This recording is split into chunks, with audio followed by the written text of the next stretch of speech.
Hi, it's Dawn here at Stickleton, and as you can see I'm down in the polytunnel. I've been absent for a while. Everything was going fine. Martin and my grandson were away working, and I was catching up on lots of jobs. Then I went down with COVID. So that sort of threw a bit of a spanner in the works, so I'm over that now anyway. That's all been and gone. I ended up having to cancel workshops. I wasn't getting anything done here, so I'm a bit behind again. So right now I'm sort of playing catch up. I'm down here in the polytunnel and I'm starting to get the insulation up on this tunnel. And you can see that there. I've just got down this side to do. Let me just spin the camera. Right, yeah, I've just got this side to do. So I've just been clearing out some old tomato plants from here.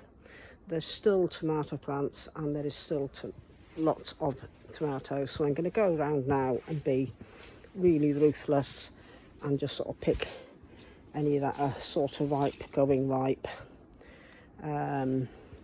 Because I do need to get these plants cleared now. But yes, there is still lots of fruit, which is quite good. So I'm getting the insulation up. I've been getting things planted out in the tunnel. There's still peppers, so I haven't pulled the pepper plants yet. But there's still peppers and they're still ripening. We haven't had a frost here yet, so everything is still, even though we're coming up towards the end of November, there is still a lot growing. Carrots, still got carrots. All that salad stuff I was planting the other week is romping away, and the stir-fry veg. The little seeds I was putting in the other week, they're all up. All the carrot seeds are up. So there's plenty going on. Even though the temperatures have dropped at night. They haven't dropped to freezing, but they have dropped. I've managed to get a lot of brassicas planted out. I've got some there. I've got brassicas there, and there. This bed, you've seen on one of the other videos, I had this bed put together, got the membrane down, and that's when I went down with COVID. So I've got to finish getting that filled. Broad beans are coming up. A quick look in the other tunnel. But my aim the next day or so is to get there's more brassicas there. These little parsnips are doing fine. We're just waiting for a frost to sweeten them up. This tunnel is absolutely bursting at the seams. There's lots planted in here. And all the little onions I was doing, they're all shooting through. Lots of herbs which I'm waiting to take cuttings off. I've still got some leeks here to get planted out. I need to get these all sorted and into net bags. The pumpkins I need to get taken indoors as well because it's too damp out here for them, and I'm going to end up losing them otherwise. That one is starting to go soft. So yes, I need to get these in. Yeah, and it's all coming on great. Little cauliflowers. And there I spotted, and where did I spot another one? Is that in there? Yeah, nice little cauliflower head in there. There's quite a few nice little cauliflower heads in here. So provided we can keep the slugs off, they'll come on great.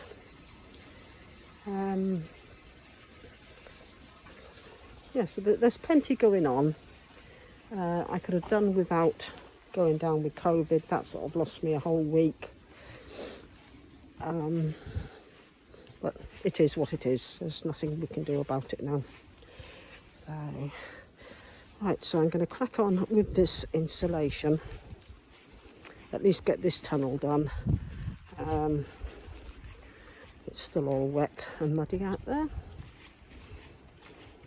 I've still got berries there to pick off this bush as well. Yeah, so I'm going to finish getting this insulation done today, and I'm going to harvest the rest of these tomatoes, and then I think I'm just going to get them pulled out. I shall see as I'm going along and tidying it all up. And yeah, so that's about all I'm going to be doing today. Tomorrow I've got a lot going on this week. I've got a craft fair on Saturday, Christmas craft fair, so I'm trying to get stock made up for that. I'm also what else am I trying to do? Friday I've got the slaughterman coming to do 2 of the goats.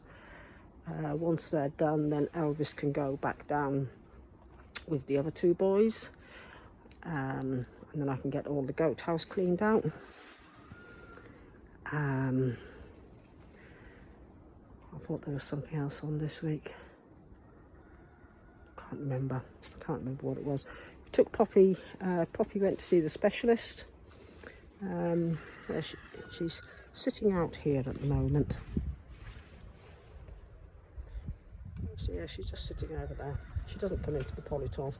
Occasionally she'll sort of run in, panic, and go back out again. She went to see the eye specialist, and they did lots of tests on her. It was a 2-hour journey there. They did lots of tests on her.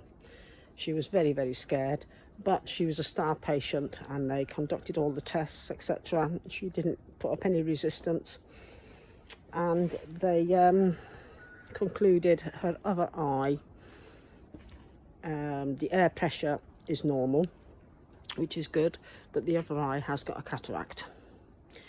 And for her to have the operation, one, it would cost £5,000, horrendous amount of money. 2, for 4 weeks after the operation, we would have to keep her caged, and she could only go out on a lead. Now, as soon as you clip a lead on Poppy, she panics. She starts spinning around, jumping around, trying to get away from it. She just panics with a lead.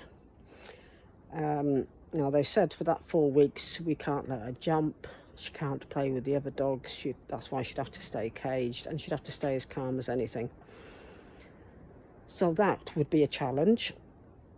And then the other thing is, they said even though, yes, cataract operations are quite common, and they're very, very successful in humans, in dogs they're not as successful. Because it's this issue of trying to keep the dog calm. We had a bit of a chat about it in the waiting room while we were waiting for the dilation drops to take place, do their thing, and we both came to the conclusion that trying to keep Poppy calm for 4 weeks, not jumping around, not playing with the other dogs, not running around, only going out on a lead, which would stress her out horrendously. Keeping her in a cage would stress her out horrendously. She would then be on drops for the rest of her life in her eye, and it would be regular trips to Limster, which is several hours away, for regular checkups. I think the first 4 weeks, the first week it's sort of like daily checkups, and thereafter it's weekly checkups. Again, for Poppy to go in the car, it is a very stressful thing for her to do. So we've decided, we asked them what would happen if we didn't proceed with the operation. The other alternative was she could continue to have the drops. What the drops do is they dilate her pupil, because she's only got the one eye. They dilate her pupil, so the cataract stays the same size, but the pupil gets bigger. Therefore, it expands her sight line around the outside of the cataract. And so they said we could give her those twice a day. She'd probably have to have them for the rest of her life, and she would need regular checkups. If there was a change in the eye condition where the air pressure started building, then she could probably lose that eye, which could probably happen regardless of whether she has a cataract operation or not. So we've decided not to go down the route of an operation. She's having her eye drops twice a day, which is giving her that little bit more sight. And if all goes well, she'll just continue to have them drops for the rest of her life. And every 6 months she has to have a checkup on her eyes. So that is the outcome of Poppy's trip to see the specialist. I know not everybody would agree, and they would probably think we should do everything we can for her, but we know Poppy, and we know what she can cope with and what she can't cope with, and personally we don't think she would cope very well. Not the actual operation, but it's the recovery after the operation. So she's wandered off now. Must be getting near dinner time. So anyway, so that's the upshot of that. She's tolerating the eye drops very well. She sits there quite patiently and let us do them. And yeah, it does seem to have given her that little bit extra sight, which is, you know, enabling her a lot. So that's that bit of news. Any other news? I don't think so. No. Right, back to the polytunnels. Once I've got all the insulation up, like I said, I've just got this side to do here. Once I've got that all up, then, and I've got the other one insulated, as soon as I get a good day, well, then I'm going to just start cleaning down as much as I can inside. But then as soon as I've got a couple of nice days outside, I want to get the outside of the tunnels washed. So, right, I'm going to wind up there. Very short video today, because I need to crack on while I've still got daylight to do it. So I'll catch up with you again very, very soon.